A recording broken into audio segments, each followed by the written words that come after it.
Welcome back. We are ACI Course 13, Class 5. It's June 22nd, 2026. Let's gather our minds here as we usually do, please. Bring your attention to your breath until you hear from me again.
Now bring to mind that being who for you is a manifestation of ultimate love, ultimate compassion, ultimate wisdom.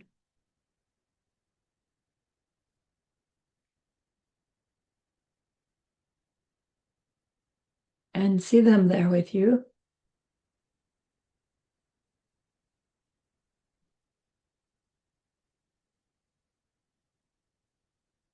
They are gazing at you with their unconditional love for you.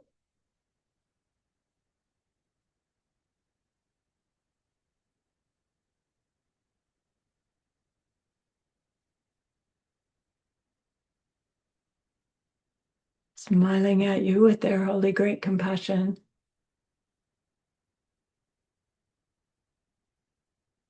Their wisdom radiates from them. That beautiful golden glow encompassing you in its light.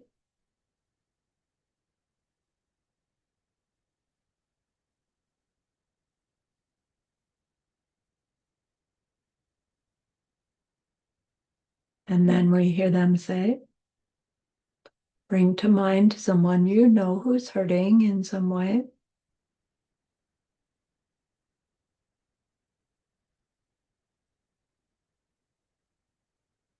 Feel how much you would like to be able to help them.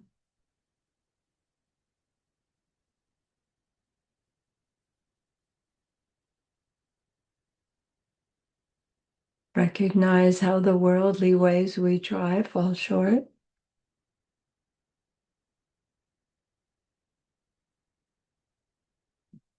How wonderful it will be when we can also help in some deep and ultimate way, a way through which they will go on to stop their distress forever.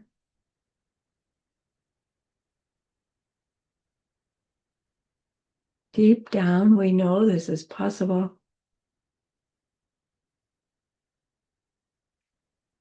Learning more and more about emptiness and dependent origination, we glimpse how it's possible.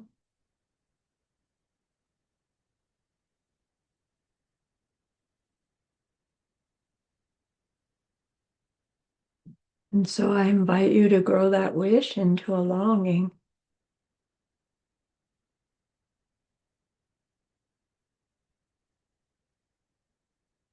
And that longing into an intention.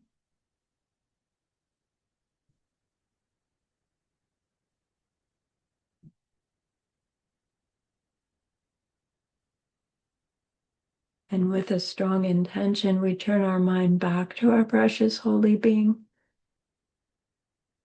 We know that they know what we need to know. what we need to learn yet, what we need to do yet to become one who can help this other in this deep and ultimate way.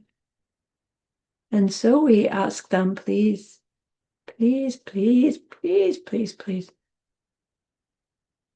help me, show me, teach me, guide me, so that I can become like you.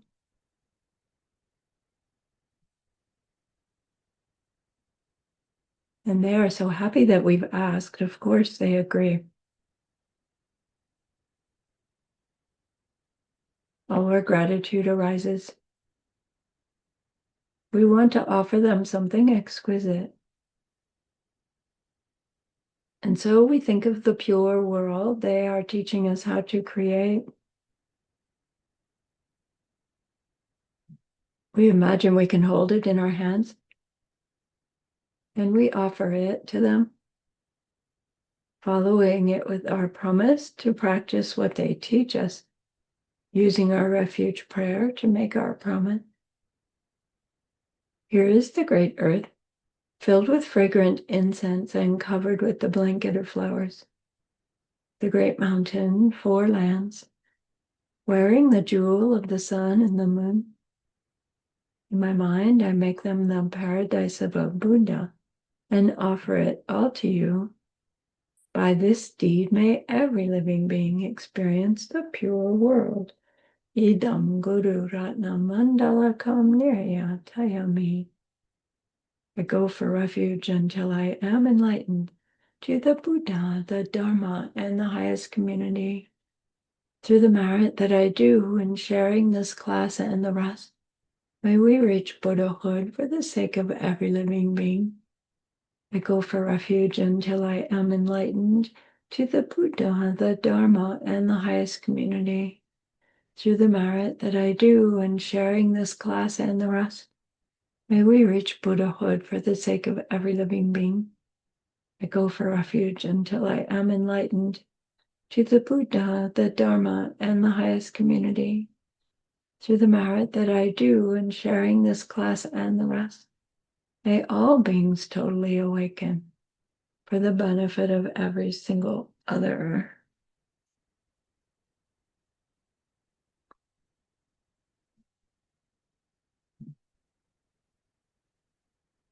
Okay, we're at class 5. Only I have 30 pages of notes for class 5. So I'm not even going to try to do it in one class. So we'll have 2 class 5s.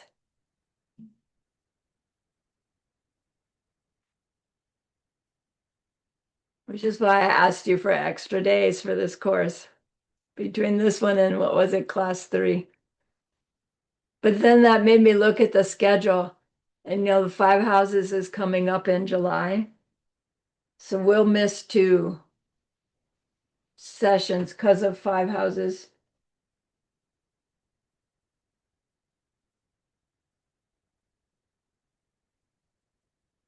We will not have class on July 10.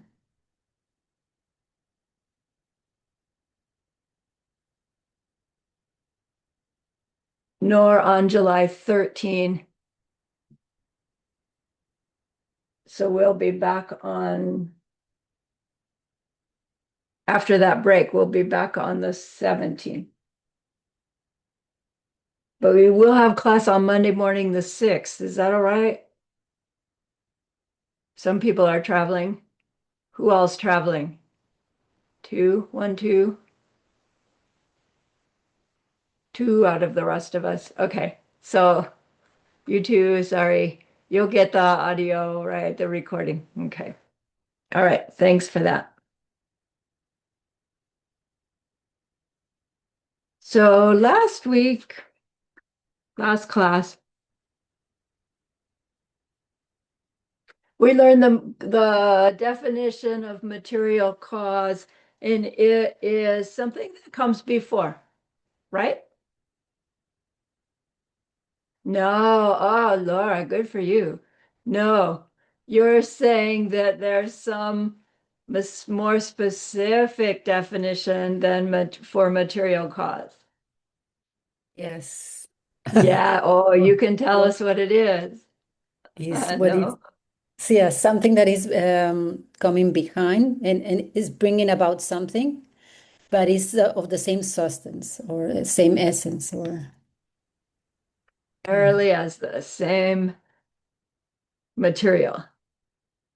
So that means there are only material call it causes for things that are made out of fabric, right? No, because material causes, the material stuff could be dirt or seed or any kind of physical form, right? No, but material means material. Correct. A thought, right? The movement of mind is also something that is the material stuff that comes before that makes a material cause.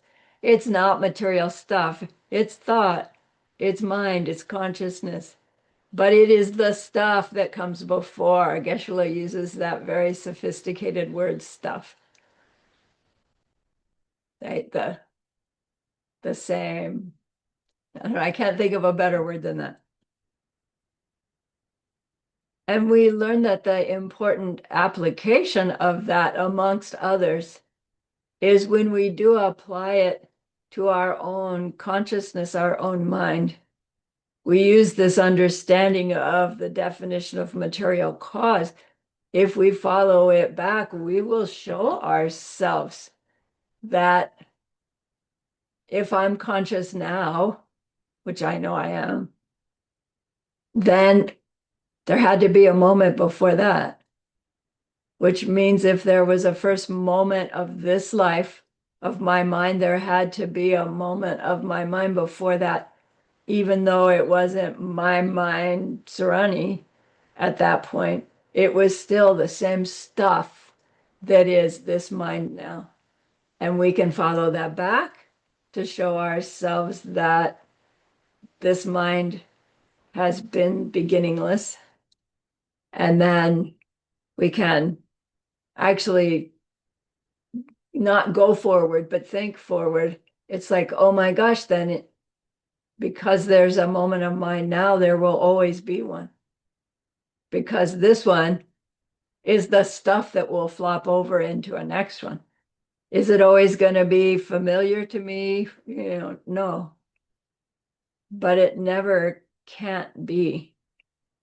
And it's actually a one of those deep ahas in your Jeto Bieshe, right? Is to get this proof to yourself of the beginningless and endless nature of your own mind, the thing we call your mind, because of material stuff. So then we also learn that the definition of a correct reason is anything I put forth as a reason. No. So I can't just say my reason is correct because I said so. Is that what you're saying? Correct. So that means there's a different definition for a correct reason. And that would have to be a correct reason is the one that the other person agrees with. No. So you're saying we learned some other definition for a correct reason? Oh, Guy, you are the first nod. Chris gave us a clue. Who can give us what's the definition of a correct reason? Olga. That one which holds the tree, the one needs to be okay with the second and then the second with the third. Yeah, the three whats. The correct reason that holds the three understandings of morning, noon, and night. That three? The three whats?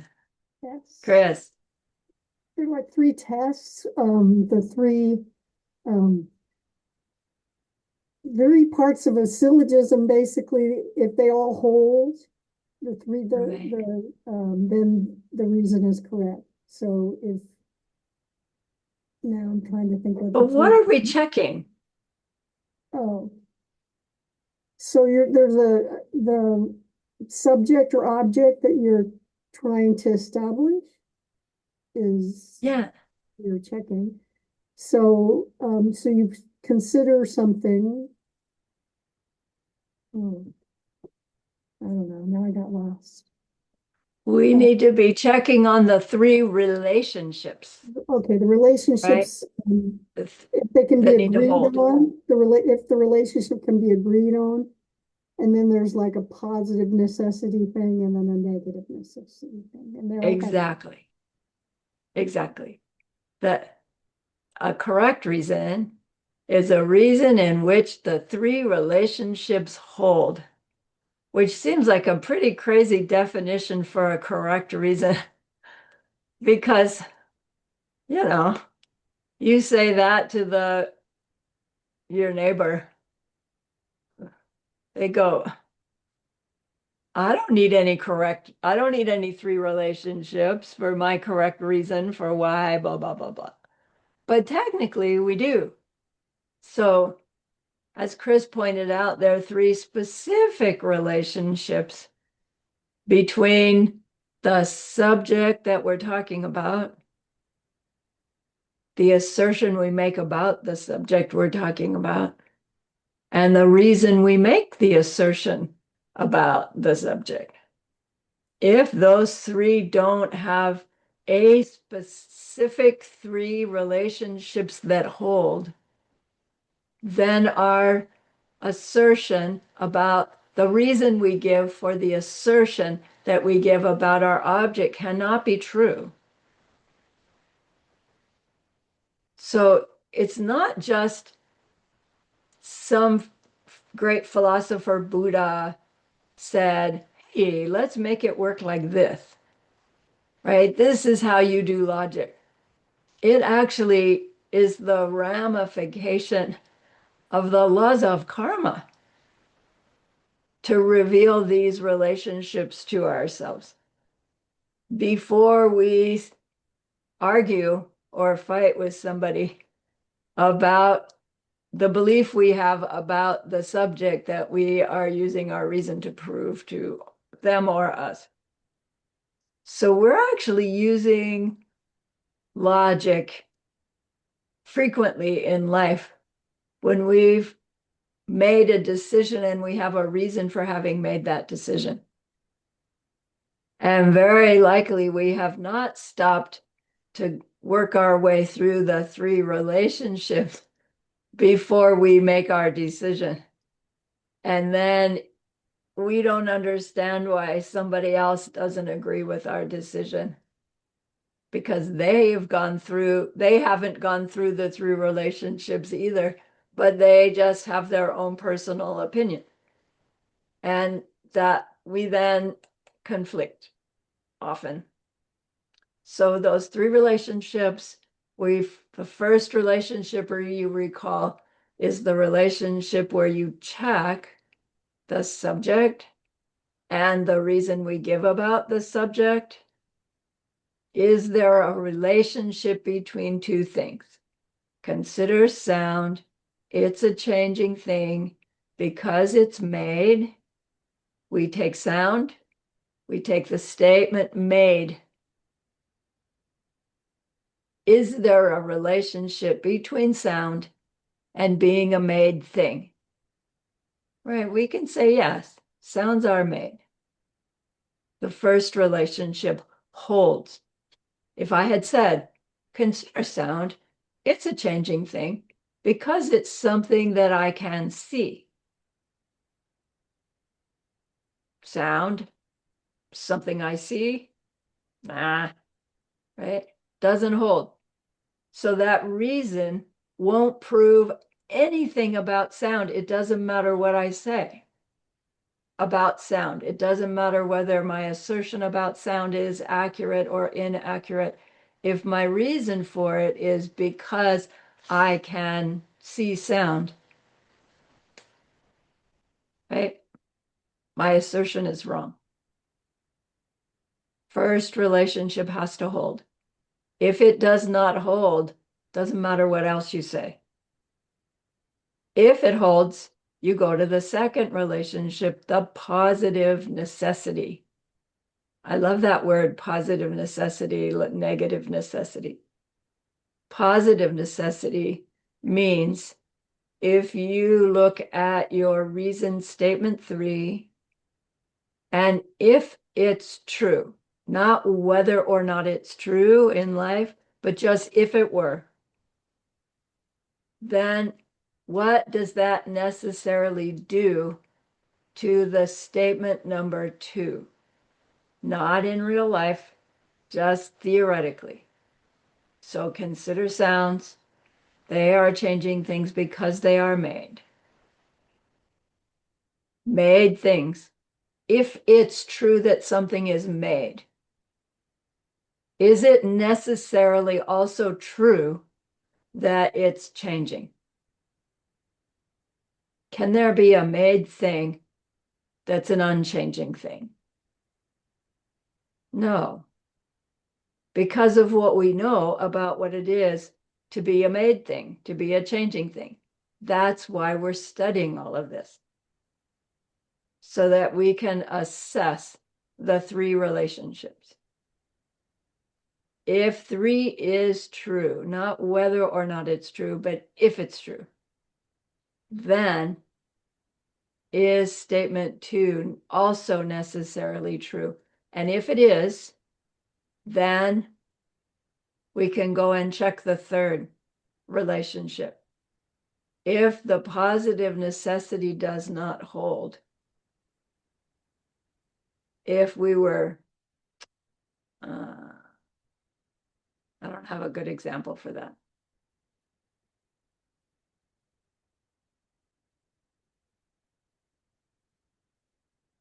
If we believed that just because something just because something is a made thing, it does not necessarily make it a changing thing, then we would say, no, that relationship does not hold. So then what you say about sound isn't true.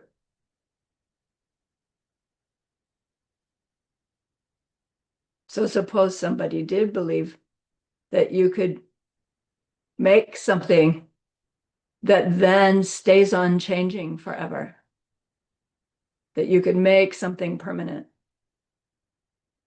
So they disagree. I mean, suppose it's even us. So we would say just because something's made doesn't make it changing. We would have to throw this syllogism out. And then if we're talking to ourselves or somebody else, we would then need to go and investigate what they understand changing and made mean. Because perhaps they're not understanding, or perhaps they're thinking something more significant than we are. Maybe we'll learn something. So if we've got 2 relationships that hold, then we go to the negative necessity. The negative necessity, very specifically, is you go to statement 2, our assertion about our object, and if we negate it, does that necessarily also negate what we give as the reason? Not in real life, just theoretically. So consider sounds. They are changing things because they are made. If we negate our statement 2 and say something is not changing. Does that necessarily mean that statement 3 is also negated? If something is not changing, can it still be a made thing? No. So it means our third relationship also holds. So we've agreed sound is a made thing. We agree there's a relationship between sound and being made. Then we've agreed that there's a relationship between being made and being changing. And then we agreed if things don't change, then they can't be made. We agreed in the positive necessity and we agreed on the negative necessity. And that means that what we asserted about the topic and the reason we gave is true. It shows, the reason shows that what we asserted is correct. And again, it's not just because Buddhists said do it this way, but when we really get to understanding, like even how seed planting and ripening works and how the laws of karma explain things, we'll see that this is a tool to use to work our way through a more clear understanding of the relationships between things, which is all we are, right? Me and my world is relationships between things. And it's because of misunderstanding those relationships that I struggle. When I don't misunderstand relationships, then my choice of behavior is more clearly aligned with what I want to experience in the future. There's just that awful time gap that keeps us from getting the direct feedback.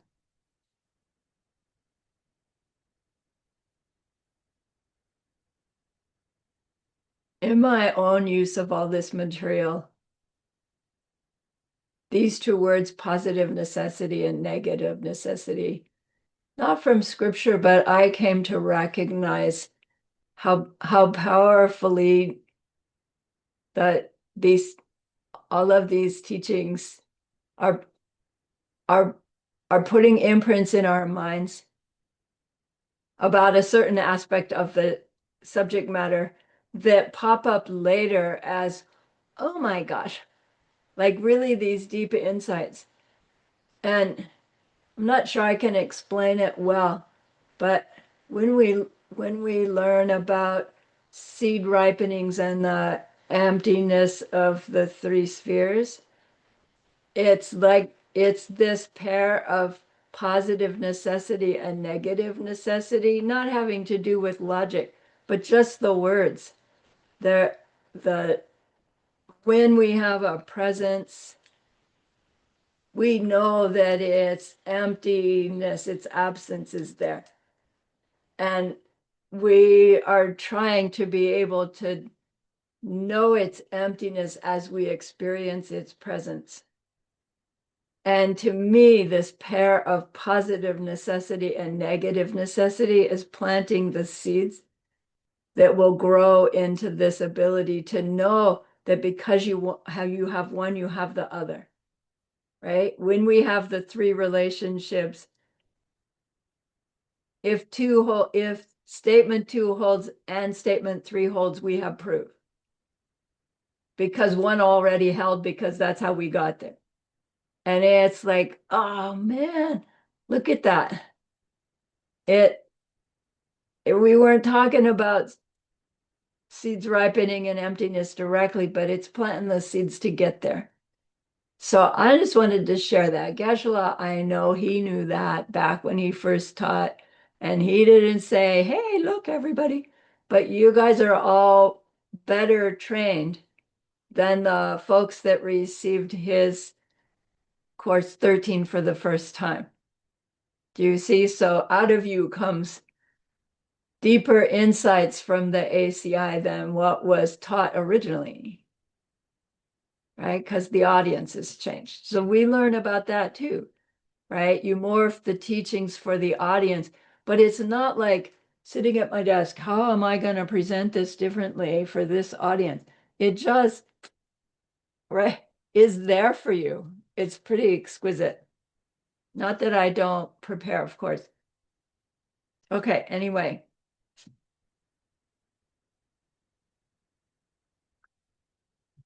This class today is about objects and subjects. Again, we're learning all that we need to know so that we can accurately apply the three relationships.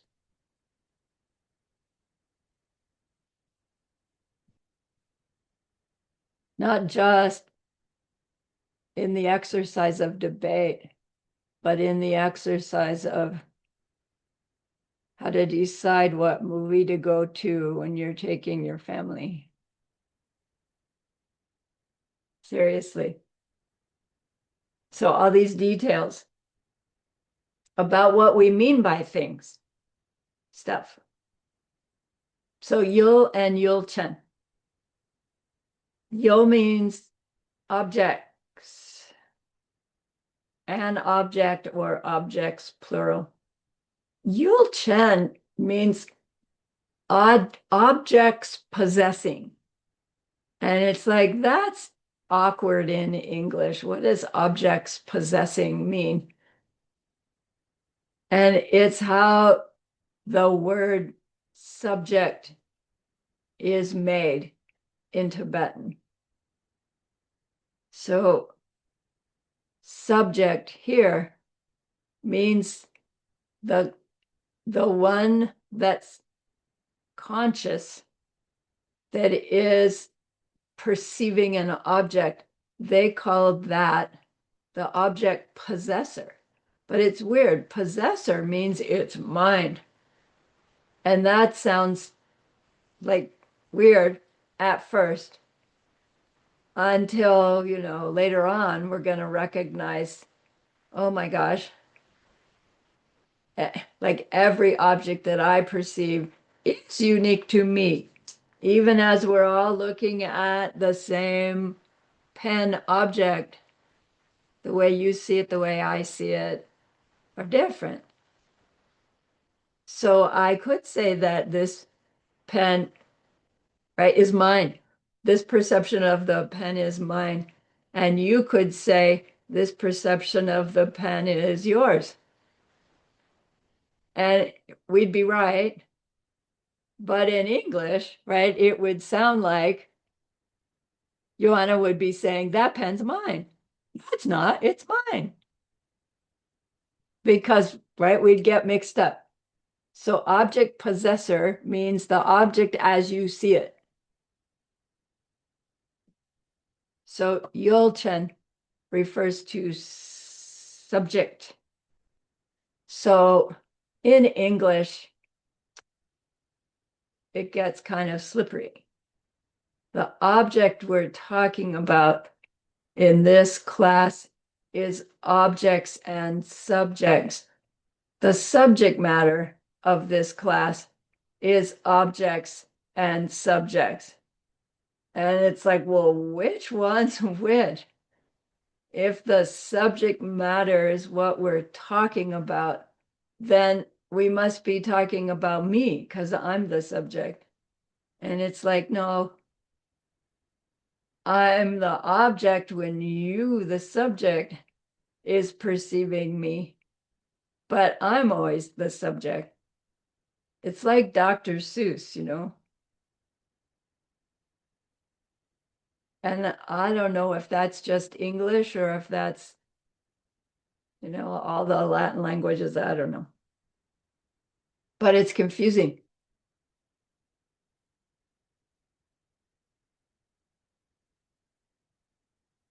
So here, in objects and object holders, we are talking about the thing, the object, and the one who is perceiving the object as the subject.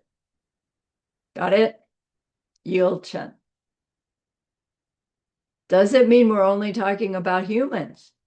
Are humans are the only ones who can be subjects? No. Any being that has consciousness. Now, how do we know some being has consciousness? Who decides what being has consciousness and what being doesn't have consciousness? So we need definitions.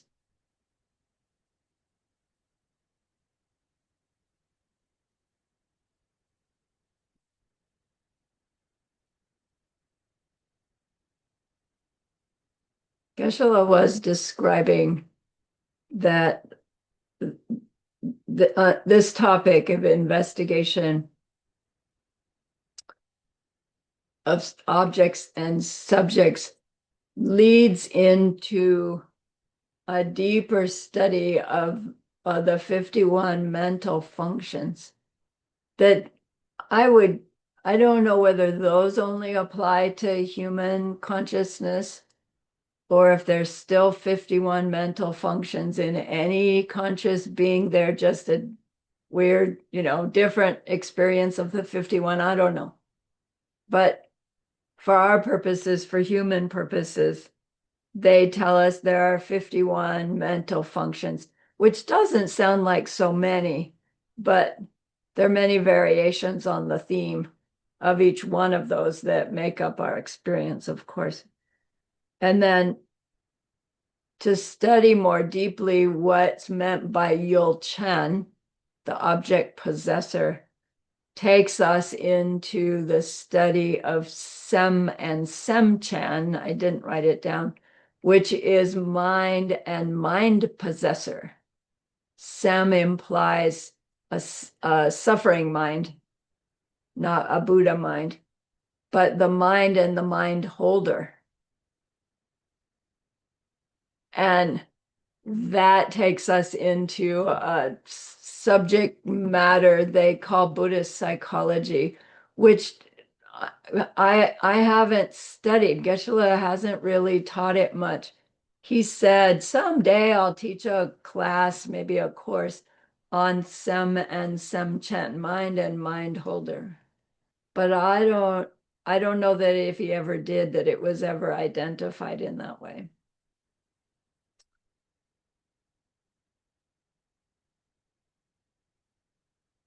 Understanding Yul's and Yul Chen's, and which applies to Sem and Sem Chen's. Geshe-la says we will be much better equipped to recognize and eliminate an inaccurate explanation of emptiness. And it implies an inaccurate explanation of emptiness that you hear somebody else give. But we have our own attempts at explaining emptiness and dependent origination. And the better we understand this relationship between Yul's and Yul Chen's objects and the ones who hold the object, the better we'll be able to fine-tune our own explanation and understanding of what's meant by emptiness and dependent origination. So we're gaining the tools to be able to do this deeper exploration, as we contemplate and meditate on what we're learning, so that we can better use it to influence our behavior choices, right? The point always is deciding how to respond to that unpleasant situation in a different way than our automatic human habit wants to react. Okay.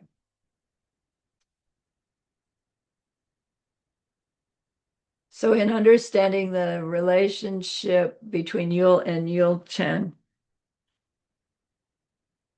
we'll better understand what is meant and what is not meant by those phrases. It's like pouring water into water, or the term non-duality that we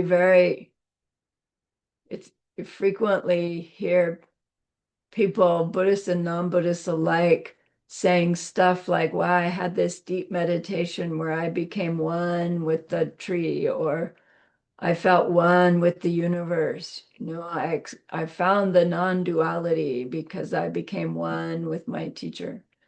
And they are having a, a, a profound and significant experience, but that's not what it is to experience ultimate reality. You don't merge into ultimate reality when you experience it directly, because that emptiness is an absence, and we are a presence, and a presence cannot become an absence ever. So to say, oh, we become the emptiness we're experiencing, it probably feels that way, although you can't even say that in the moment. After the fact, it might feel that way. But understanding about objects and object holders, you recognize that experience is still a ripening that requires an object holder and an object. Can an object holder perceive something that's an absence? Certainly can't see it with our eyes, our ears, our nose, right? We can't see it with the apparatus that sees positive things, presence of things. But we can experience the absence of all of those presences, and that we can do it conceptually, which means we are almost doing it, and that it can ripen such that we have that direct experience. So understanding Yuls and Yulchens and this necessary relationship between them is an important piece.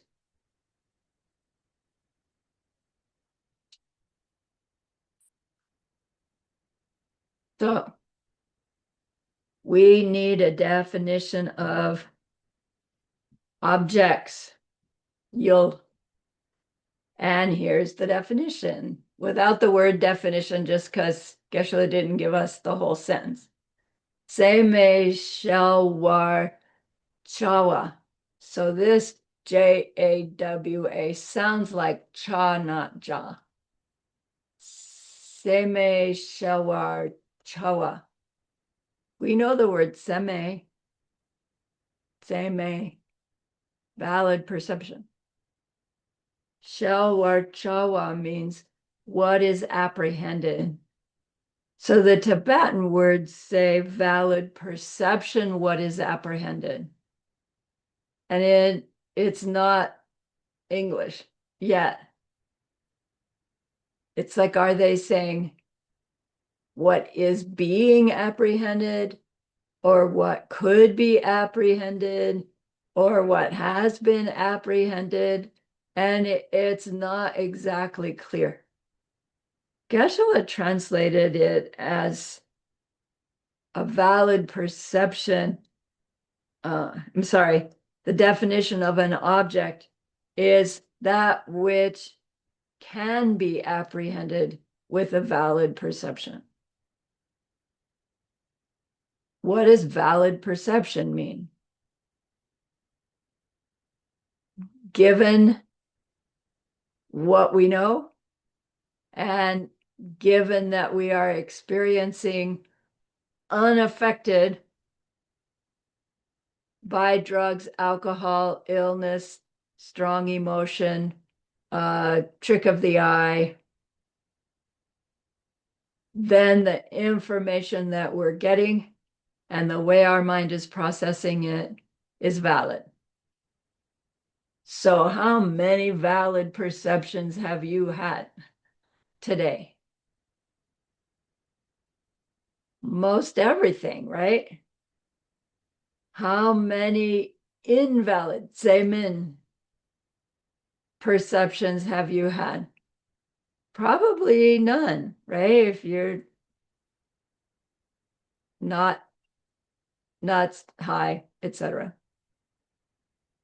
But how many accurate, valid perceptions have you had? So then we would have to say, what do you mean by accurate? Yes, it was a rabbit in the road, not a leaf.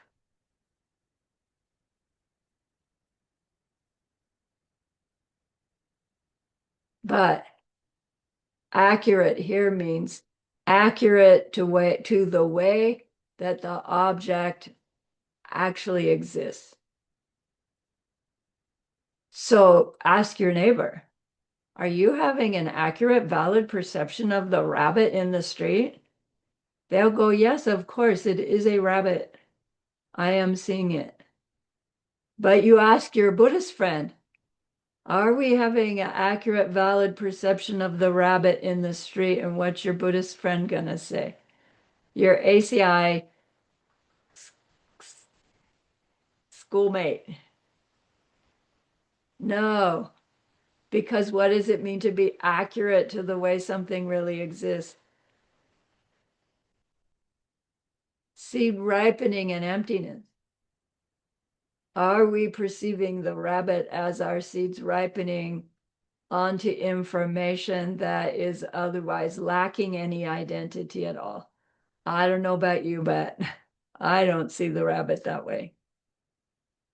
So they say that we have not had an accurate, valid perception ever until we directly perceive emptiness. Because that's the first time we are seeing the actual way that things exist. Ouch. So,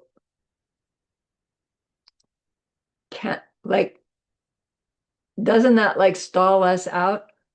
How can we talk about objects if every object we're going to talk about, we're misperceiving?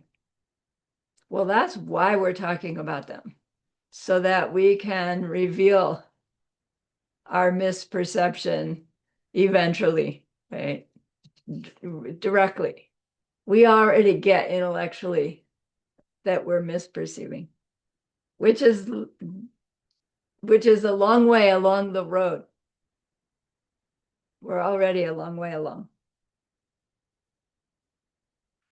So if our definition of object is anything that can be apprehended by a valid perception, then there are other words that fit that.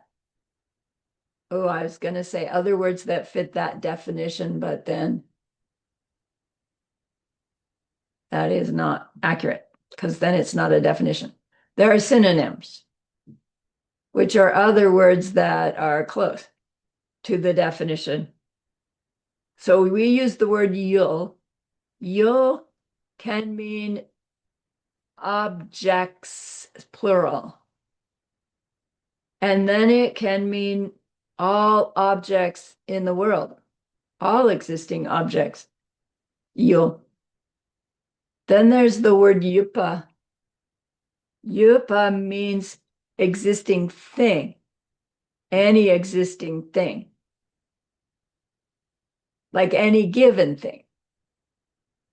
And then we have shelcha, meaning apprehended thing, perceived thing. And these three terms, all the objects in the world, object, you put existing thing, meaning any existing thing, and shelcha, apprehended thing, anything we can perceive, they all refer to everything that exists.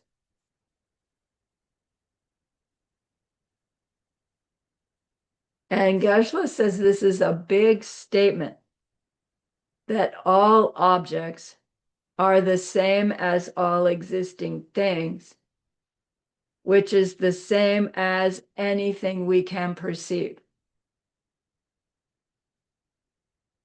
But what's the ramification of that? If we can't perceive something, it doesn't exist. How does that feel when you just think of it? Oh, that can't be. Because there's all kinds of things I'm not perceiving right now. Does that mean they don't exist?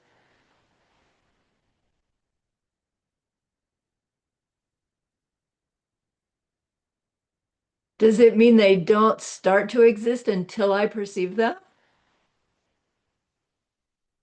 And then what about when I have perceived them once and now I just think about them? Is my thinking about them enough to make them still exist? In which case, do I have to keep thinking about them to keep them existing? Like, it really is meant to like crack the nut of how we believe our world exists, because we start thinking in this way and it's like, no, it can't be like that. Things have to be out there waiting for me to come see them. And then it kind of goes back to the chi, the dun chi, and the draw chi, and etc. You know, if you don't have the seeds in your mind to see something, would you necessarily see it if you were standing right in front of it? No. Would the thing exist if you have no context for something to exist? Can it exist? No.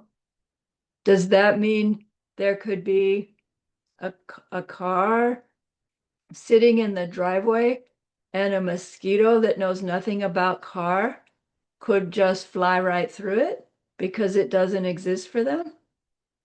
That's not what I see. I see mosquitoes hitting the car, especially when I'm driving. Does that mean the mosquito really did know car?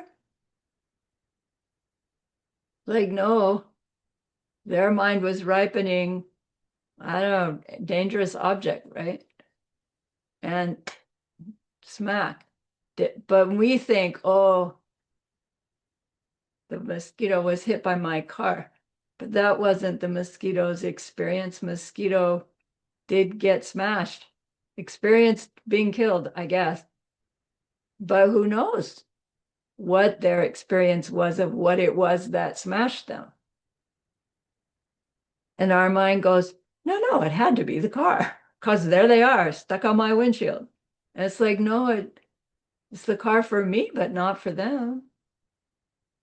But then that's so disorienting. You know, it's like, well, then, you know, my reality, your reality, they're completely different.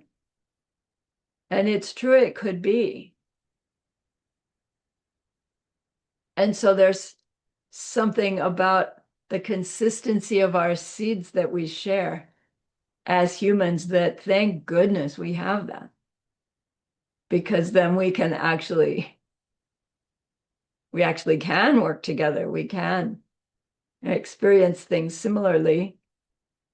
But then we are lulled into complacency because things are like this.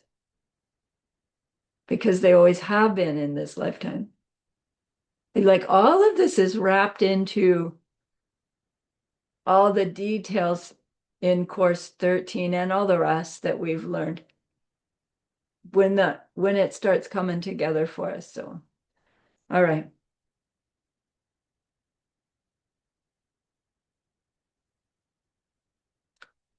In this tradition, every existing object in the universe is a yul, an all existing thing, because it is an object of someone's mind. Whose mind is it, please, that perceives the dust on the backside of planet Pluto? Omniscient being minds. They kind of wiggle out of all of this by saying there's at least one omniscient mind which perceives all existing things. And again, it's like my mind goes, oh, so there are all existing things, and the omniscient mind is perceiving them, so they stay there because omniscience is omniscience, all three times. So I can rely on all those existing things being there when I get there. And it's like, no, Sarani, you've got that wrong.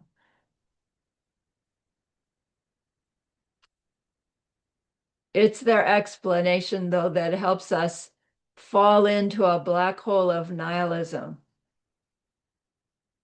Well, if everything depends on my perception for it to exist, it means, beyond my visual, beyond my tactile, there's nothing. And if that were true, it would mean lose your vision, you'd walk off the end of the existence, right? It's like, no. Okay. So let's learn everything we can learn about objects, yuls, and then we'll learn everything we can learn about object possessors, yul chens, at least that I can give you in 2 classes, ACI 13.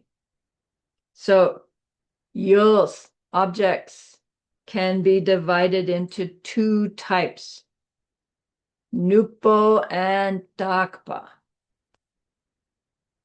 Nupo means working thing, which means changing thing, which means produced thing, which means a thing which produces other things, right? Which is something that does something, right? Just think of all the different ways that we recognize working thing is, all the different characteristics of what it is to be a working thing. Nupo. Then yuls can also be in the category of takpa. Takpa means unchanging thing. Do you remember our chart? All existing things. You can have changing things and unchanging things. That's where we are. Only instead of calling them mi takpa and takpa, we're saying nupo and takpa. Takpa meaning unchanging. Unchanging meaning not necessarily permanent, not necessarily forever there. And we learned within Takpa, there are certain things. And within working things, Nupo, there are certain things, lots of certain things. So now, if you're using the student notes from the ACI, I recall that on this section, in the old days of the student notes, there was an error here. And I think that the error is that it described Takpa as being a changing thing. And that's incorrect, right? Maybe they've corrected it since. Is it accurate now? Says there, talk about is unchanging. Okay.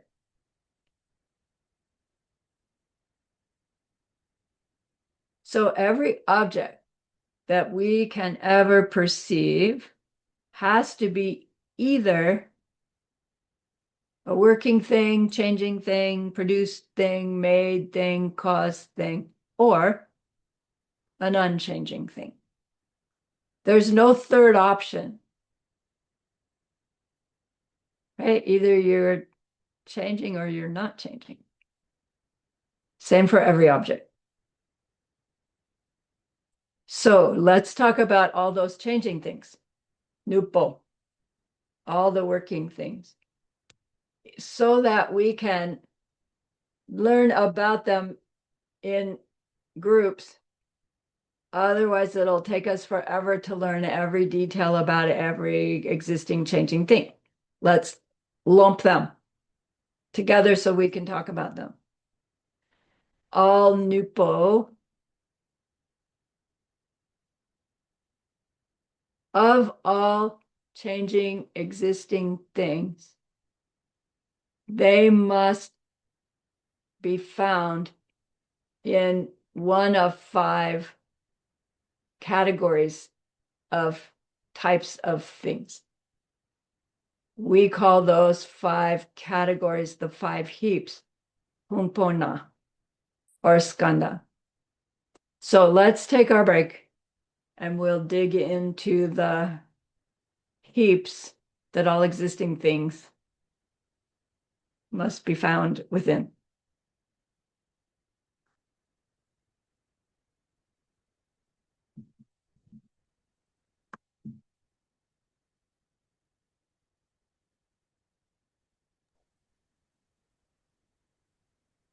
Yes, Olga. Thank you, Lama. I just want to confirm, did you say that takpa is not necessarily permanent? Correct. Okay, thank you. Yes, Frank. And put it also in the chat, my question. So I asked it, I think, 2 lessons before. I have a problem with the term valid because, as I understood, so my mind, I cannot decide when is my mind in a valid state of perception because I'm tired, it's hot, it's cold, something happen all the time. But how can I get this term valid? So, or is this the moment where I can specify now my mind could be in a valid state? So for me, it's totally unclear. Yeah, okay, so here valid is determined by whether or not our mind is influenced by something else such that we are not interpreting what comes to our eyes, ears, nose, throat, etc. accurately, such as when we're so drunk, when we're hallucinating, when we have such a high fever that our mind is not processing information correctly, when we're having a physical, we call it a trick of the eye, trompe d'oeil, where like you're sitting in your car and all of a sudden you feel like you're going forward and you realize it's because the car behind next to you has gone back. Though simple things like that is what they mean by having a brief invalid experience. If we are so drunk, where our perceptions are still being experienced. But when we're no longer drunk and we're saying, this is what happened to me at that party, that experience at the moment was being had, but the description they give later is like, no, it didn't really happen like that. So for karma and emptiness, trying to get to reality, trying to decide valid or not valid isn't so useful because technically, although we have valid experiences, they are all incorrect. And I think that's where you're getting stuck, is Mhm. you're right. Yeah. When I'm too hot, I'm not experiencing the beautiful rose in the same way as when I feel good. All of it Yeah. is messed up On. Yeah. consciousness. But you are having a valid perception being too hot of a rose. It's not that you're looking at that rose and thinking there's a rabbit in your hand, like you might if you're high on something. That's the difference. Okay.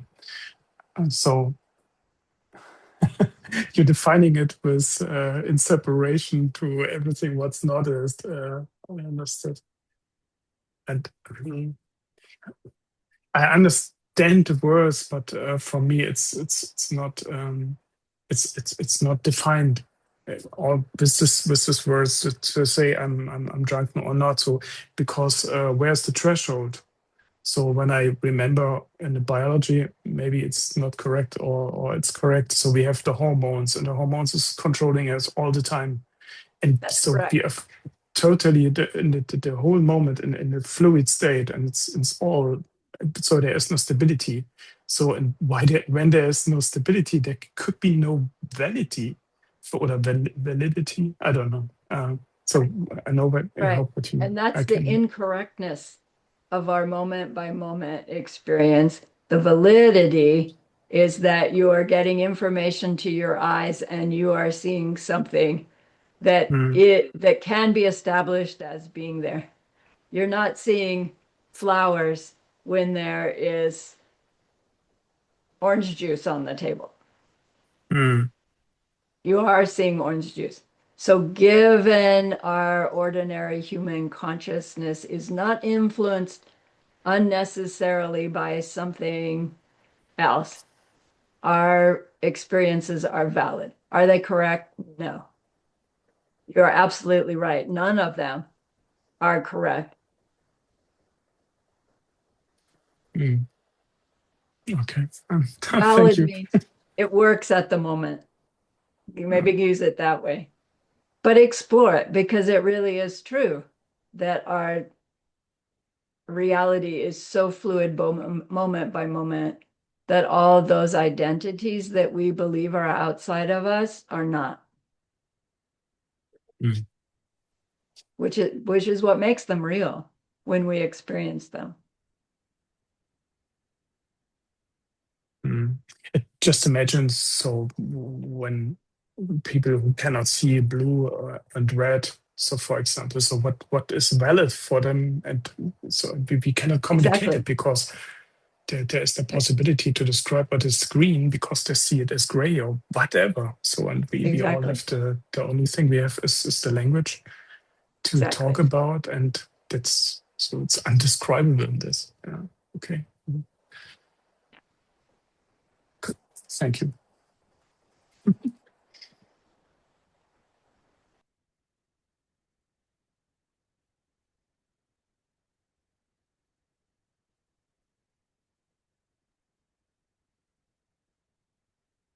Are we back?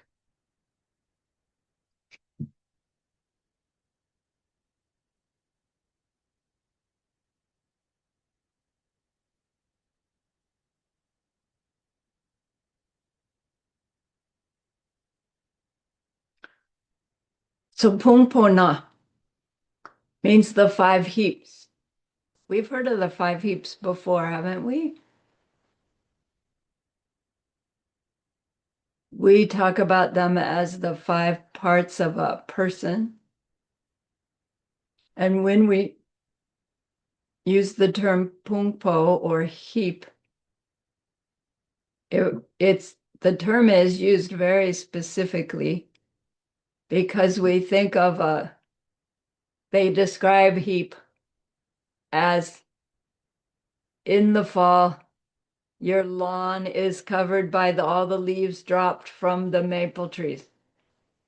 And you go and you rake all those leaves up and you end up with this huge pile made up of all these different leaves.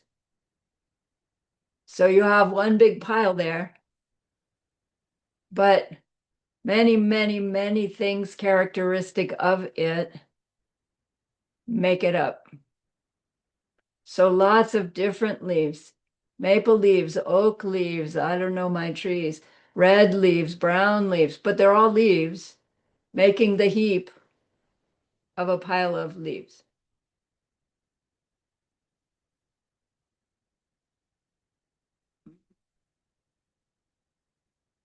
Every existing thing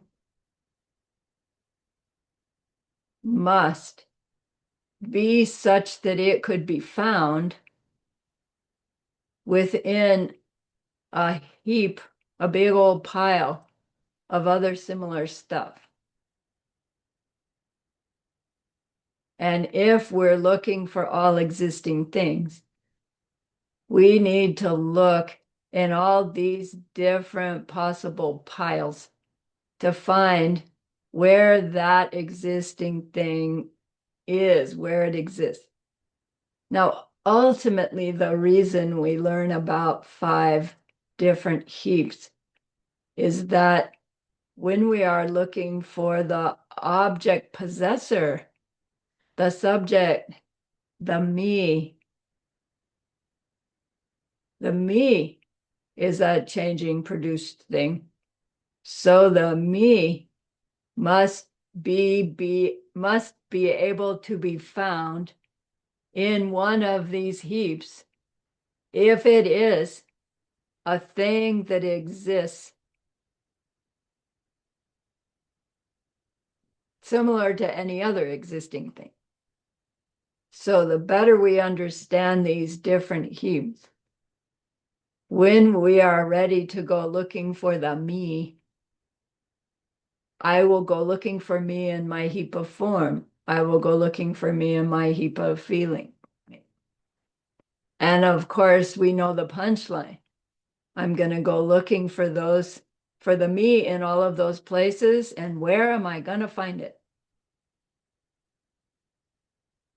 I'm not going to find it at all. And ouch. Right? So that's true for any existing object. Where is the object? We go looking in these different piles of stuff. And then if we think deeply about it, we will see that these 5 piles cover the possibility of existence, period. So if you can't actually find what you're looking for in one of these 5 heaps, then that thing you think you're looking for can't exist in the way that we believe it does. All right, so this is building your information toolbox for your investigations of me and my experience in order to help us better choose how we're going to respond to situations in life in order to create the world we'd like to live in. And so all of this always needs to bring us back to how we choose our behavior, because that's where we create our future that still works within these same guidelines. We're not making some new way of creating the world. We're understanding how existence exists better and better and better so that we can participate fully, right, and accurately. All right, pungpona.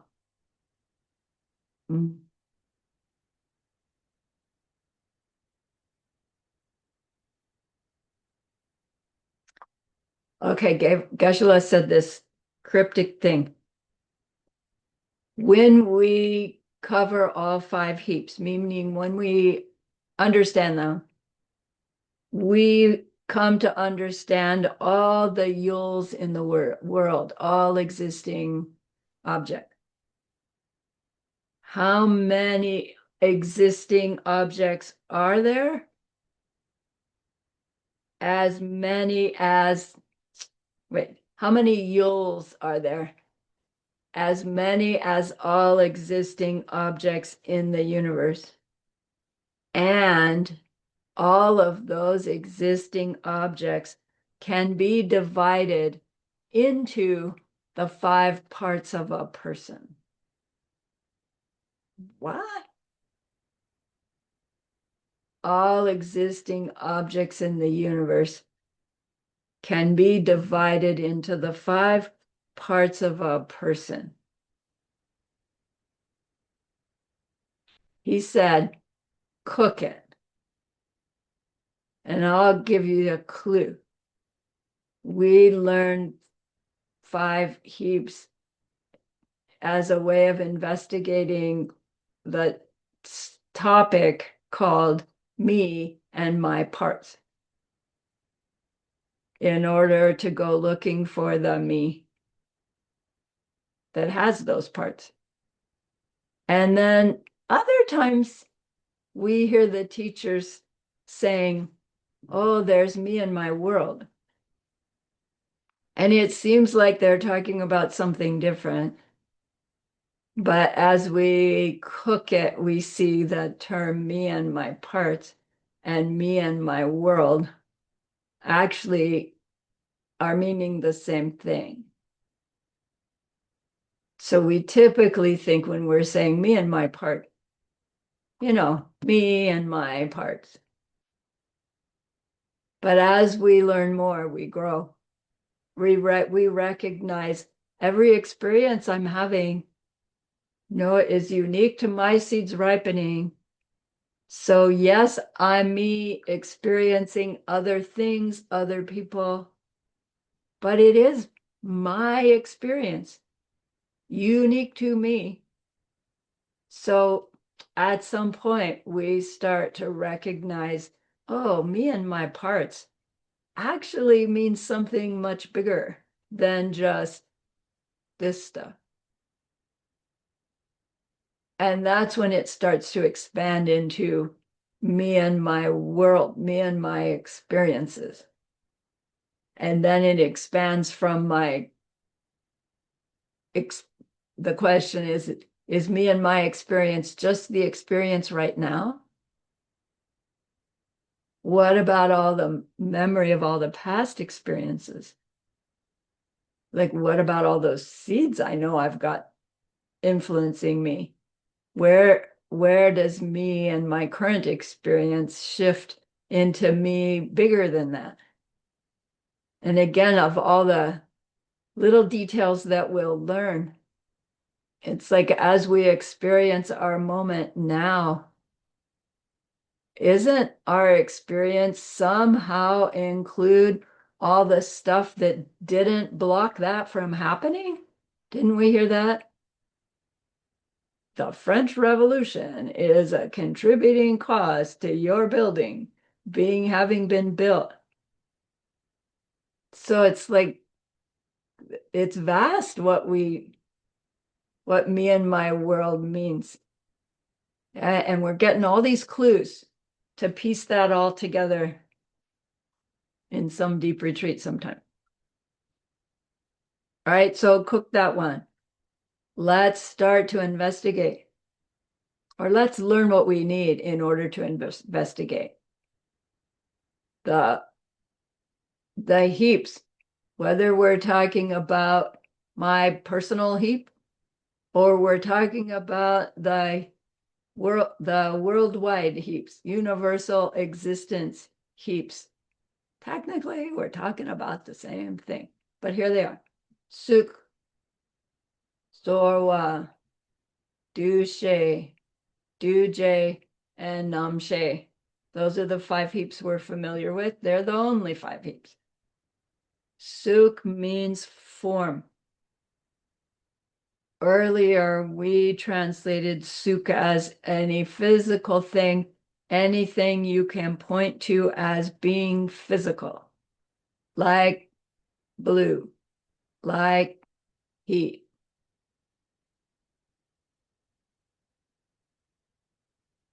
That suk also is sometimes used limited to what we can see with our eyes, color and shape.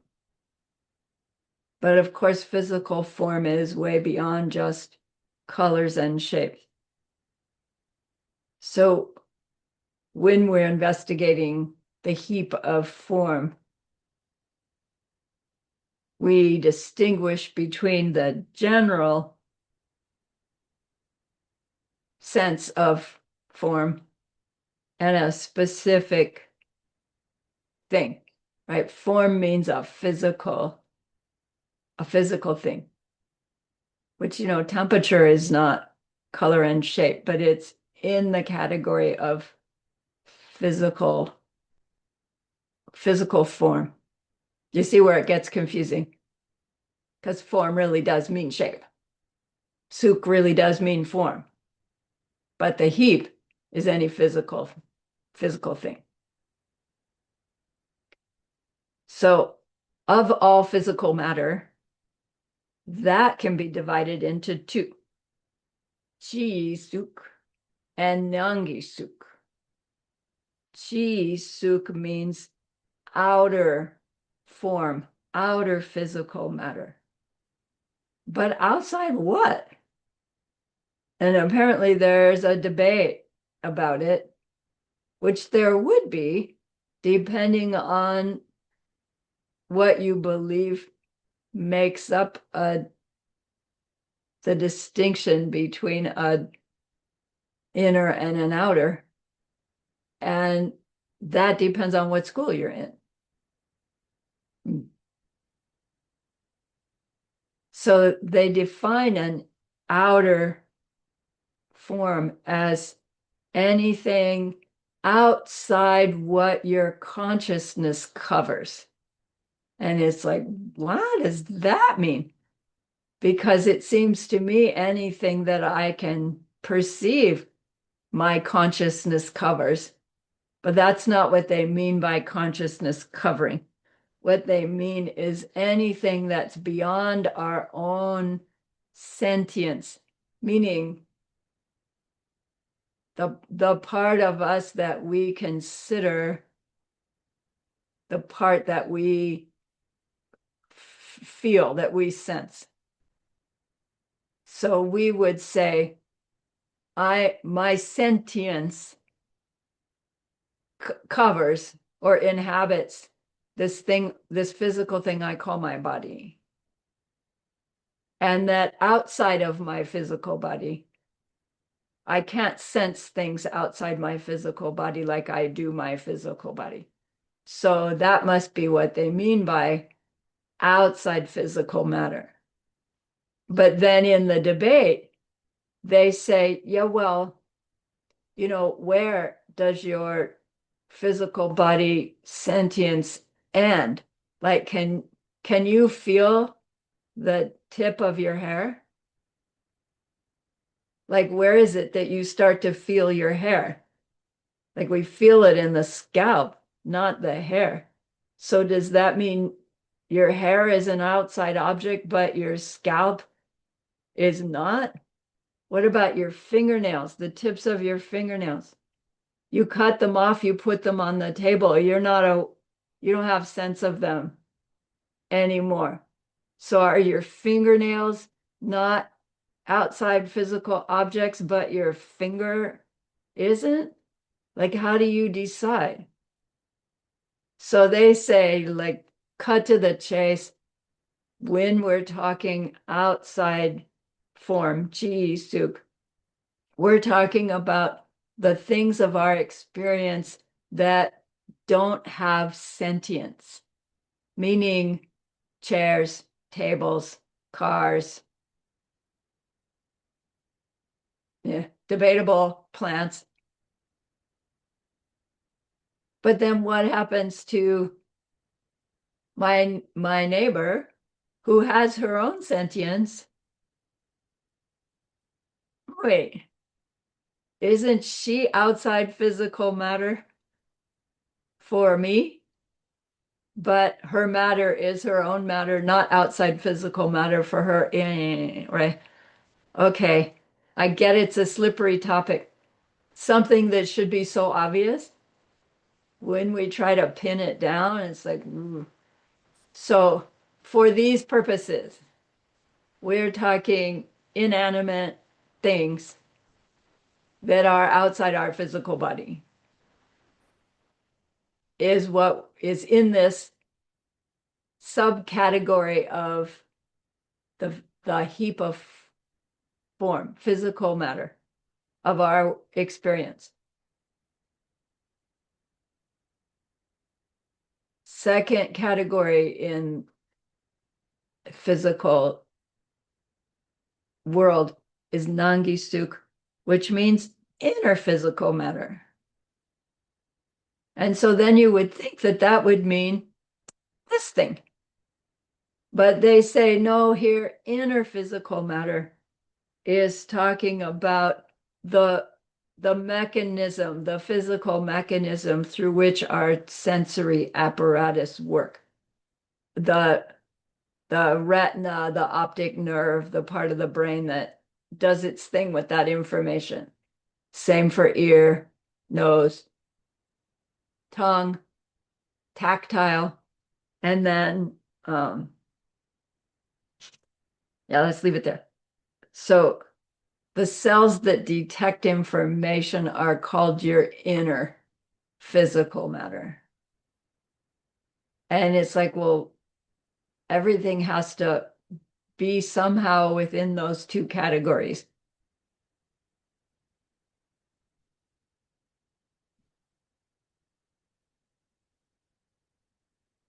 But then when we're really investigating, if you're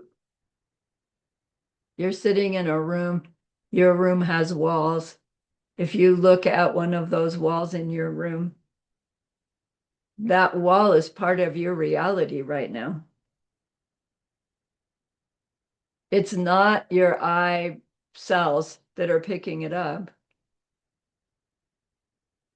but it is part of your reality. So although we don't have a physical sensation of the wall unless we touch it, by way of seeing it, that outer physical matter is part of our experience, which makes it part of our existence, which makes it part of us, doesn't it? And we say, no, because somebody takes a hammer to the wall. I don't feel it. It doesn't hurt me. Might hurt my pocketbook, but doesn't hurt me. It can't be part of me. And it's like, yeah, but you cut your fingernails. That doesn't hurt you either. But you say that's a part of you. Let's be consistent here. And it makes you go, yeah. Master Shantideva, when we were studying, he said, look, we make this distinction between me and other, and it's just arbitrary. Not like you wake up in the morning and decide, I'm going to do it like this today. But he says you could, because the arbitrariness within which we decide, I stop here and you start there, so I matter more than you, is something forced by seeds and otherwise not not not there on its own. And we can choose to expand our distinction between self and others, even though we don't feel it when the pin pricks you. We can decide it's as unacceptable as if somebody pricks me and then act accordingly. So it's similar idea here. It's like this is why he would say such a thing. is because he's so clearly aware that for every one of us, every part of every experience is in fact a part of us because we are experiencing it.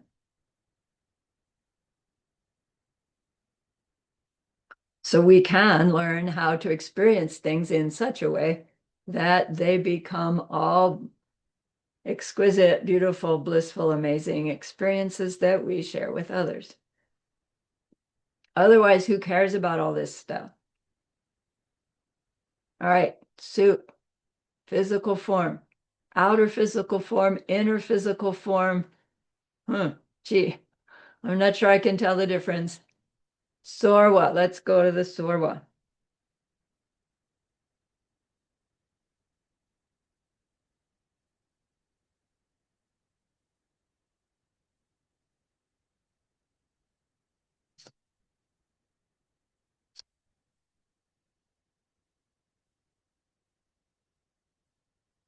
Hmm. Sorwa means feeling. Often they write it as feelings, plural, which is not incorrect, but I feel it gives a wrong connotation because in English, when we use the words feelings, we're I automatically think emotions. Oh, I'm feeling hurt. Oh, I'm feeling jealous. Oh, I'm feeling loved. Oh, I'm feeling, right? And so I say my feelings, you hurt my feelings. And that's not this. And then the English word feeling also means tactile, right? It feels rough today. It feels soft. It feels tactile. And that's also not what we're talking in the heap of feeling. This heap of feeling is a much more subtle and very frequent, as in constant,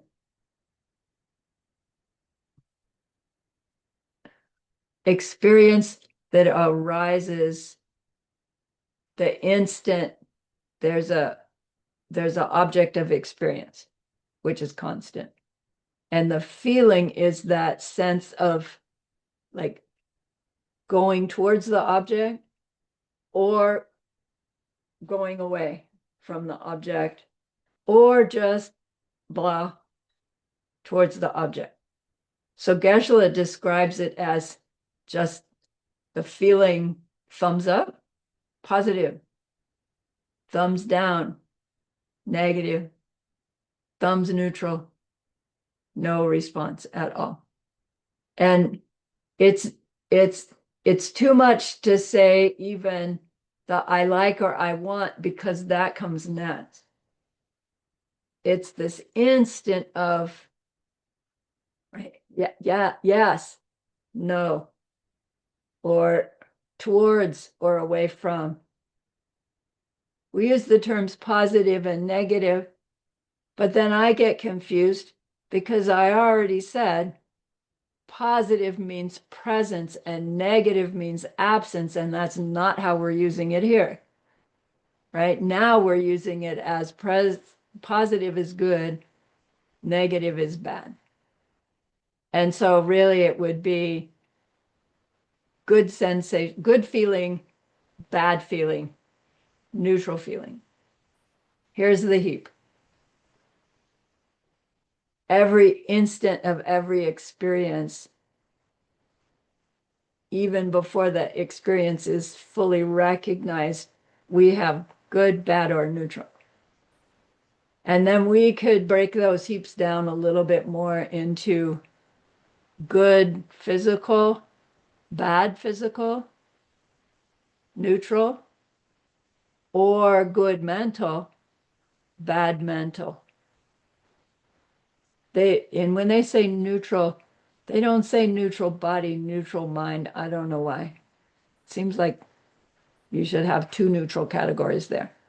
But they say you can break the feeling down further in that way. Then they say actually you can break it down even further because if you were more subtly aware of what you were perceiving with your eyes, what you're seeing, independent from what you're hearing, smelling, tasting, touching, thinking. You have a visual thumbs up, thumbs down, or neutral. You have an auditory thumbs up, thumbs down, neutral, right? For each of the six senses. So this heap is piling up very quickly. And in our experience, it's like if we were aware on this level, it would be like, and it feels like that all day, doesn't it? Just it's crazy. So now we learned about the heaps, that the physical heap is the most obvious. The heap of feeling is the second most obvious. Heap of discriminating third, all the other factors fourth, and the heap of consciousness is the most subtle to be aware of. It's like, I don't know. I'd argue that on the debate ground because I don't think this heap of thumbs up, thumbs down is very obvious until it's been pointed out to me. And then when I recognize it's going on, it's like, oh my gosh, like it really is brutal, this heap of feeling, because it's so ubiquitous and fast and then something happens. It triggers something.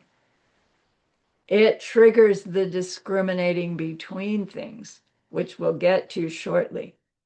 Because thumbs up goes very quickly to I like, I want.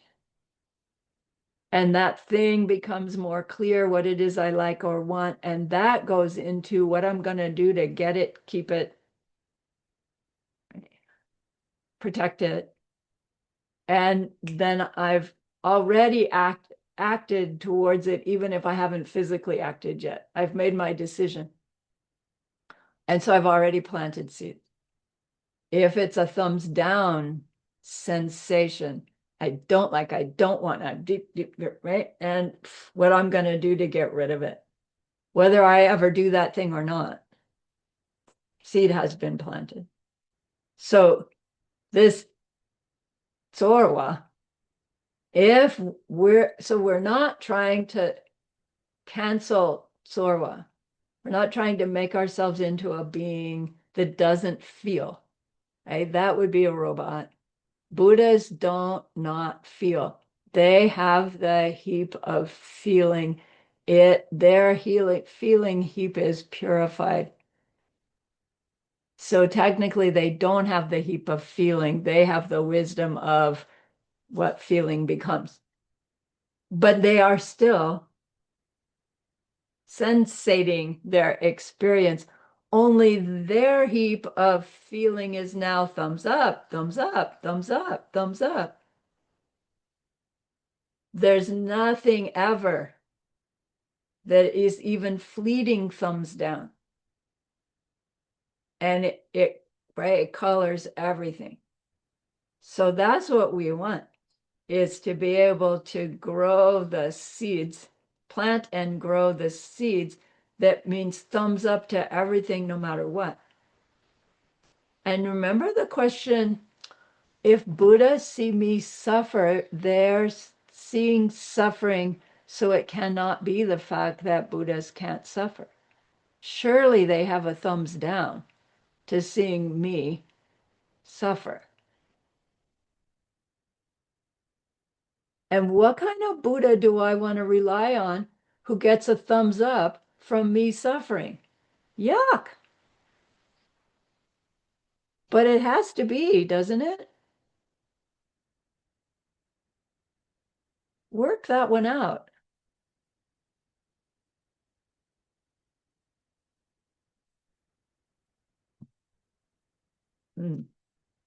All right.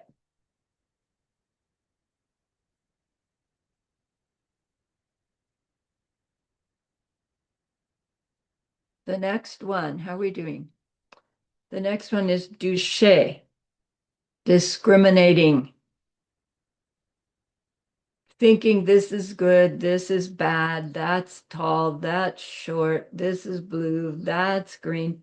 I like that. I don't like this. I like you. I don't like you. All of that discriminating between things. Technically, it is also the telling the difference between things. Do you remember the scribble? And then, oh, look, there's a heart. Oh, look, there's a tree. Oh, look, that's discriminating. Right? It does not mean discriminating in the way our culture uses the word discrimination, right? That nobody uses that word now. Now they just use flat out racism, right? This is not what we're talking about here. This is telling the difference between things, but it is, in a sense, judgments, right? It's no judgment to tell green from blue, but probably deep down, there's a preference between green or blue. And we can't help it, really, until we're aware of it, then maybe we can. So discriminating between things. Why does it get its separate heap? Because it's the second culprit in the perpetuation of our ignorance through which we perpetuate suffering for ourselves and everybody. Because it comes so hot on the heels of the feeling. Thumbs up, I like, I want. Thumbs down, I don't like, I don't want. And then hot on the heels of that sequence is our behavior choice. That's where it all comes together. So the more heightened our awareness is to the aspect of our experience at the thumbs up, I like level, thumbs down, I don't like level, the more keenly we can become aware of the automatic reaction that comes up, and the more keenly we can say, yes, I'm going to do that, or no, I'm not. Right? And that requires the other two heaps, the consciousness heap, and then all the other factors that make me up heap, which we could say that's where our behavior choice factors are happening. Okay. So again, are we saying that we want to take this heap of discrimination and get rid of it? No. If we've made everything thumbs up, then our heap of discrimination is going to be, yeah, I like, I want. Is that going to make us into totally selfish slobs? Because it's like, yeah, I like, I want, I'm going to get. No, because the way we made thumbs up is that we thumbs up, I want, somebody else will like it. Whew, I'll share it. And that's what makes the thumbs up perpetuate. And the I like flop us over into I'll share. I'll try to share. I'll give, right? It flops over into our kindness because we've built the thumbs up, because we came to understand why kindness now makes thumbs up later, even when it maybe looks like kindness now gets us a thumbs down in the next moment, which has probably happened to all of us. So we are not trying to eradicate our discriminating heap.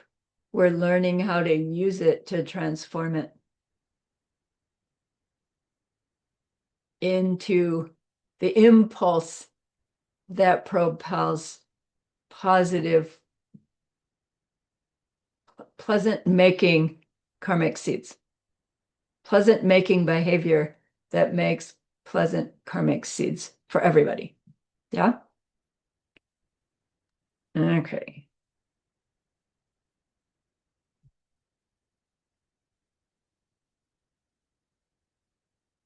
Fourth one, do J.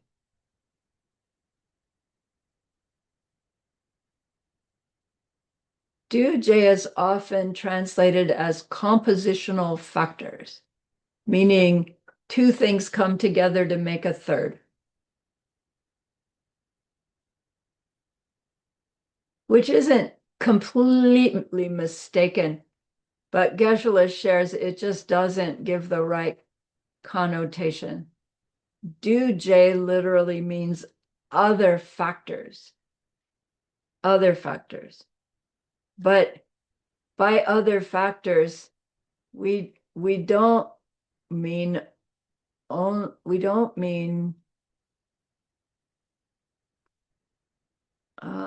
other factors like the other factors for the tomato seed to make the tomato plant are the sunshine and the water, right? All of that's still in the heap of form.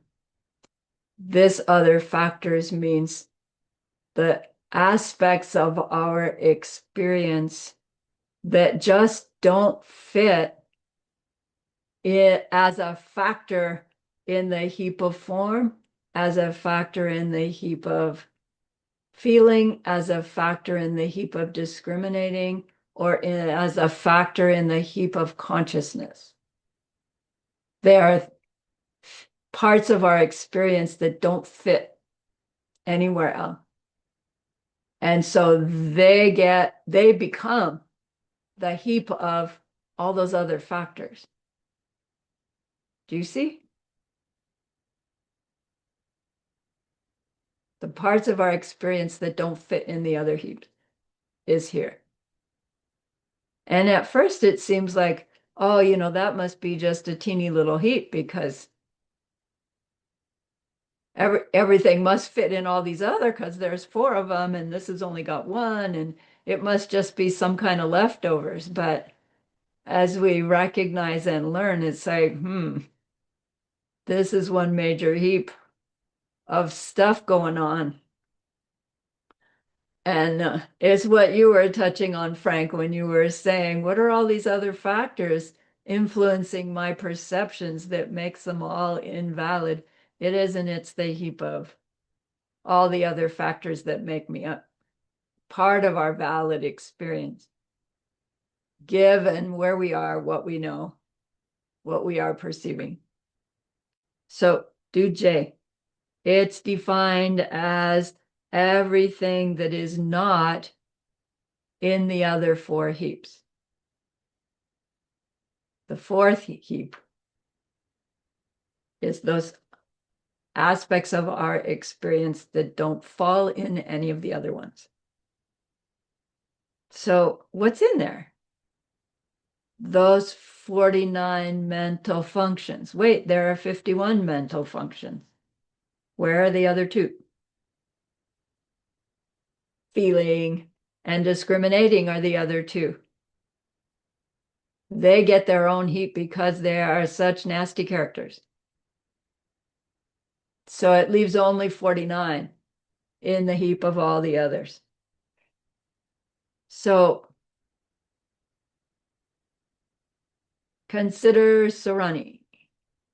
Sarani's consciousness is in heap number 5. Sarani's discriminating between things is in heap number 3.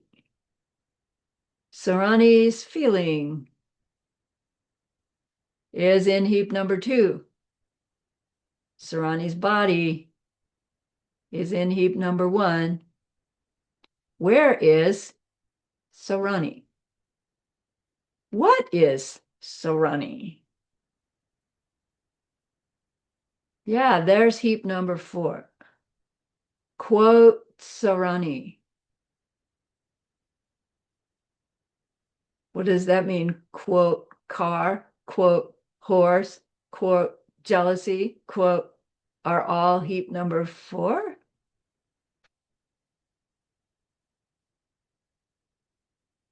Suddenly heap number 4 is really big. Of things that you can't quite tangibly get our hands around, right? Like, what is Sarani? You all know Sarani.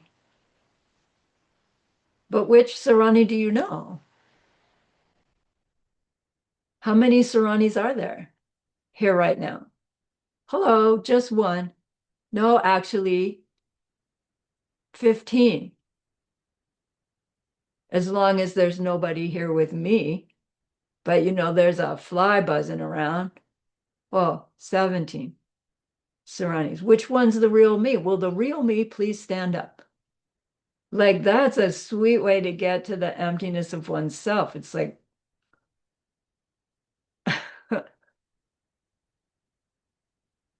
heap number 4. Does it mean there's nothing in heap number 4? No. Does it mean heap number 4 is our emptiness? No. Because all the other heaps have their own emptiness. The things in the heaps have their own emptiness. But there are these mental functions, conceptualizations. Conceptualizations means you're taking information and coming up with a identity. Do J, compositional factors, like that's where that comes in. They are things that other things lumped together, you come up with it, that don't land in any of the other heaps. It really is a fun heap to explore because it seems like it should be so obvious, and then, whoa, things are really slippery when you get in there.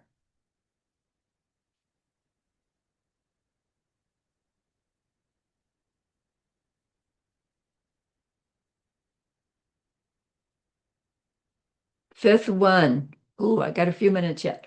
Fifth one, namshe, awareness or consciousness.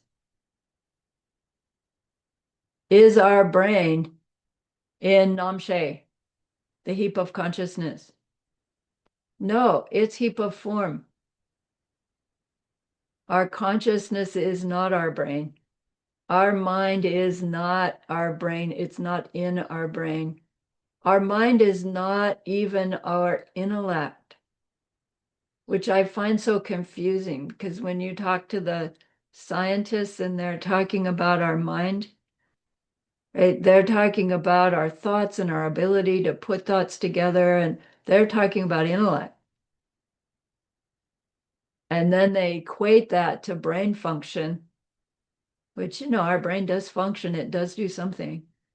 But awareness is the awareness of what's going on, the awareness of the sensory information from our eye, from our ear, from our nose, even the awareness of the sensory information, objects of thought.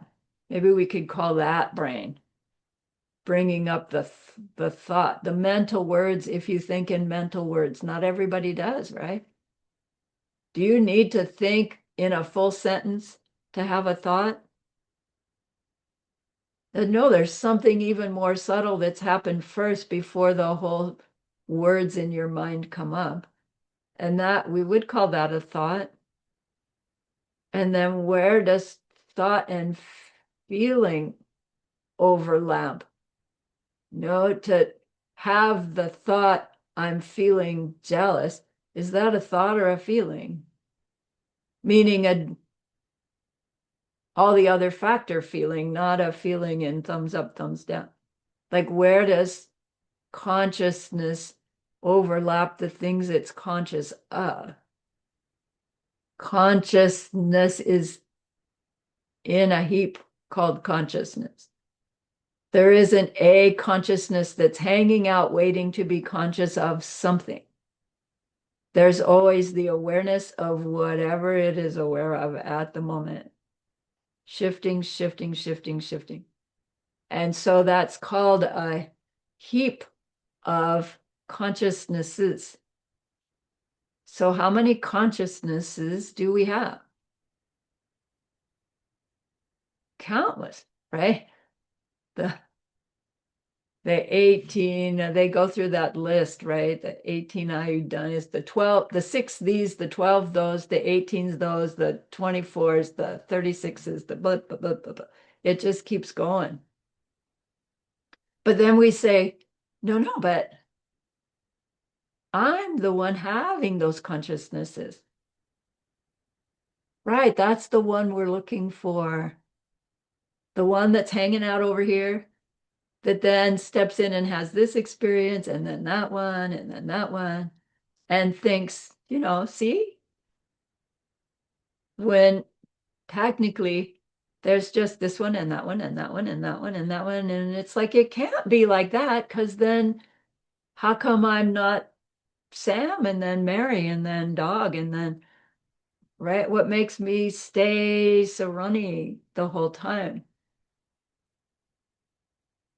So we're learning all the details of how to do that kind of investigation.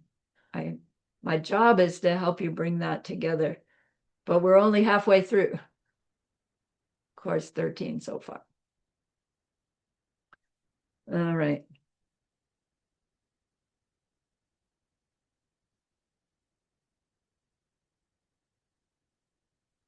So where is this thing, our awareness?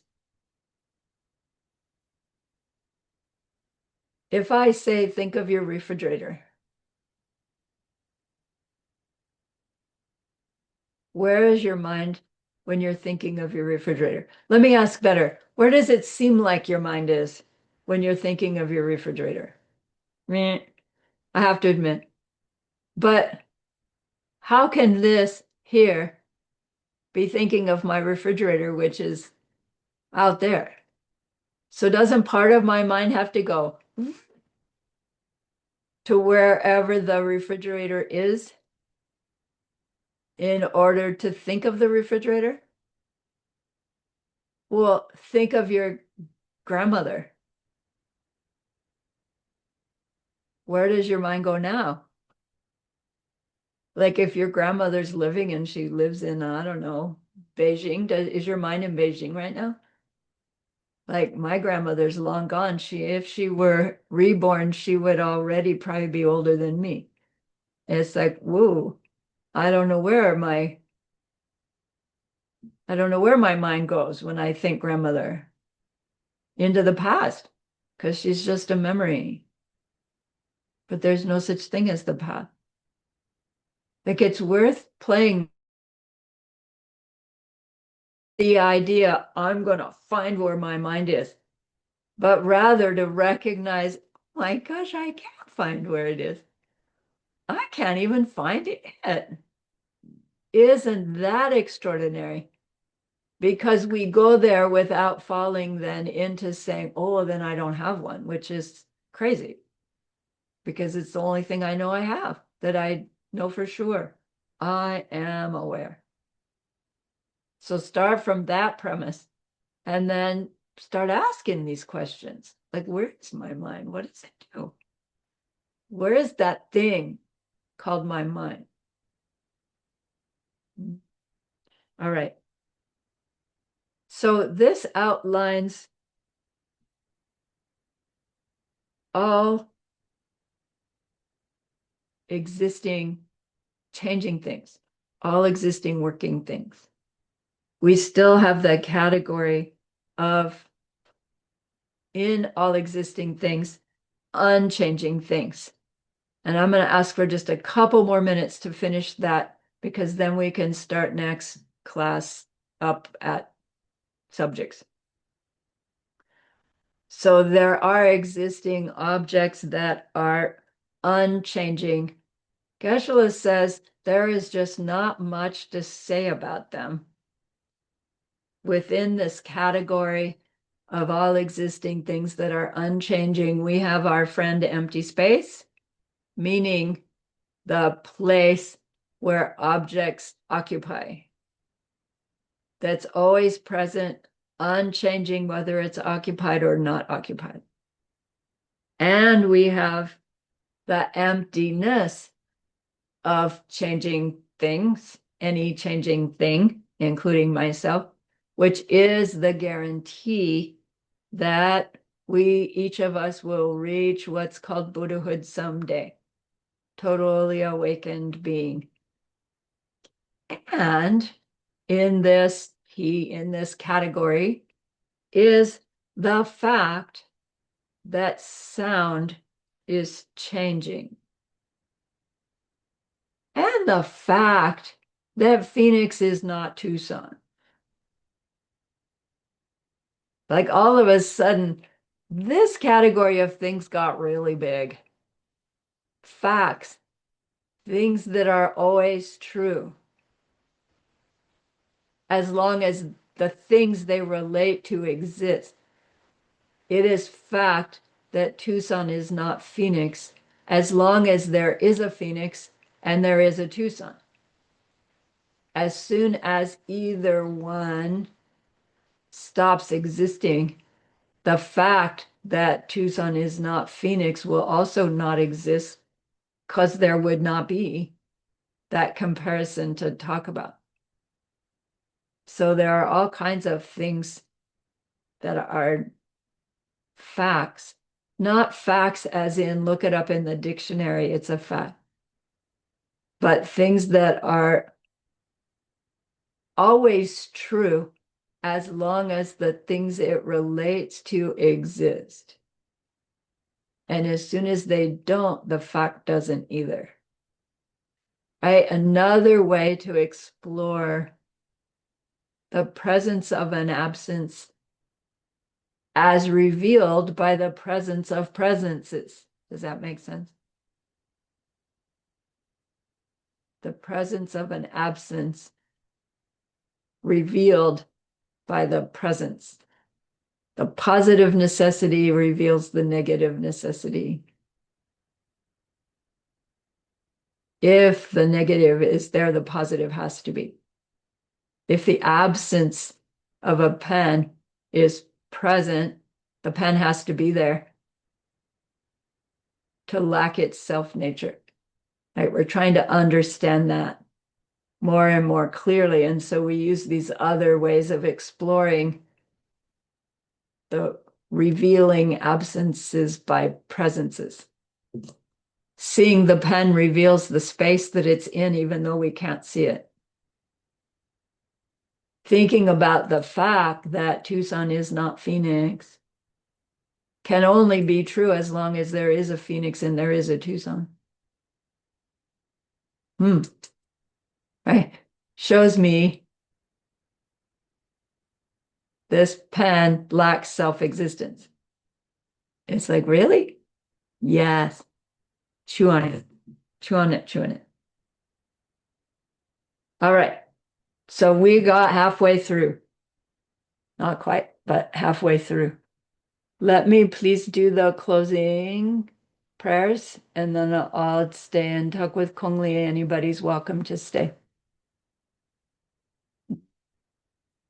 Stop share. So remember that being we wanted to be able to help at the beginning of class. Believe it or not, we've learned a lot that we will use sooner or later to help them stop their suffering forever. And that's an extraordinary goodness. So please be happy with yourself.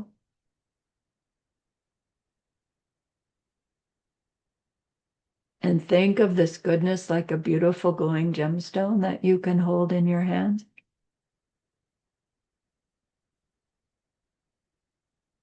Recall your own precious holy being. See how happy they are with you.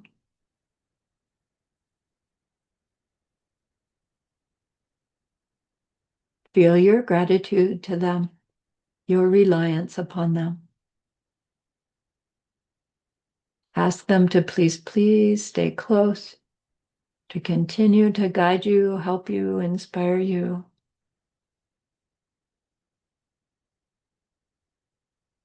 And then offer them this gemstone of goodness. See them accept it and bless it. And they carry it with them right back into your heart.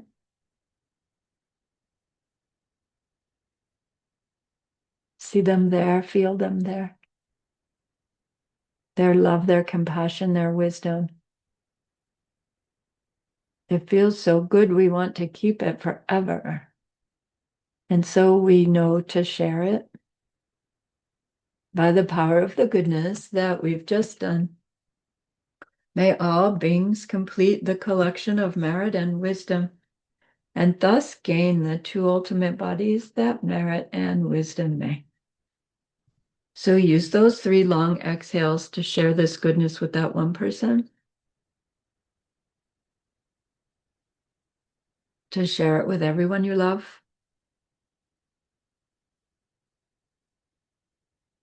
to share it with every existing being everywhere. See them all filled with loving kindness, filled with wisdom, and may it be so.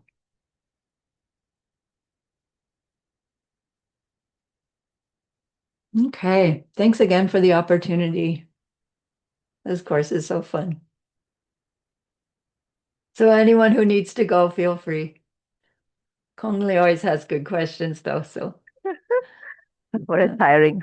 Very. Okay, what's up, my dear? Anyway, thanks for teaching. And very simple question. I have the book here, the summary notes with me, and then I can see that just now teacher is saying that there are 51 distinct mental functions, and then I can see it from 2 sides. One is feelings there, sowa, and then the other one is duce. Are they the same 51 mental functions? Wait, hold on. Distinct mental functions. Are they the same? They are 2 of the 51 mental functions. Uh, Sorwa and Duche are 2 of the 51, uh-huh. but they get their own heap, which leaves 49 residual mental I cannot hear. functions that land in all the other factors that make us up. The Oh, the the 2 mental functions get their own heap, each their own heap, and that leaves 49 mental functions left, and uh-huh. they don't get their own heap. They are all Oh, okay. So which means that they have their own heaps, but they are the same, is it? No, different. thumbs up, thumbs down. Discriminating is the I like, I want, that's yours, that's mine. So those are different mental functions. The mental function of thumbs up, thumbs down. And the mental function is that's what I like, that's what I don't like. Oh, okay. Those are 2 different mental functions. So is there any way I can get more information on this 2, like the 51 mental functions? I mean, where can I get more information for this? Yeah, the 51 mental functions, I believe, are covered in Master Vasubandhu's commentary on Abhidharma Koshai. What's the name of that? Okay. Stanley's doing it, I think, Okay. the So translator. yes, and then it's just not saying that the working things are all from this 5 heat, because we have a feeling, we have all this kind of different things. So which means that if, let's say, we can take care of all these things, then the working things, because actually it cannot be said, no, I don't, I mean, I cannot say that, Buddha also, they have things they like and that they don't like. So which means that if let's say I understand it and then I know how to plant good seed, then I Right. can change all the things from no good to good, isn't it? Right, exactly. You can make all existing things in Uh-huh. all those categories all be pleasant experiences for everybody. Okay. Yeah. Yeah. Awesome. Thank you so much. You're welcome. Okay. Okay. Bye-bye now. Bye-bye.